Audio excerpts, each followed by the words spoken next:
Hi Bynine, so I will try to answer to a question to have a perfect result with Booleans. So in fact there is some step to do to have something good, because Blender is not ZBrush sadly, but it can be in fact done. So I will try to add it on Sculpt, but you can do manually.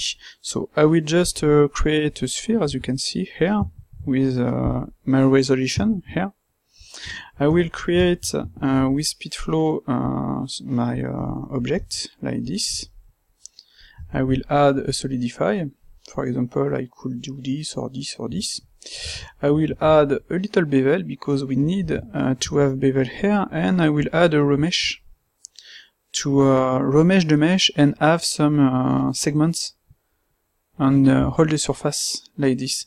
So it takes time because the resolution is really high, so maybe I should have done 8 like this. It's way faster. And in fact all I will have to do is to make my boolean right now in difference, and everything will be okay. As you can see, this is clean, and it was fast. So I will try to make something with automatically a remesh modifier, and that could be really useful, but as you can see the result is nice.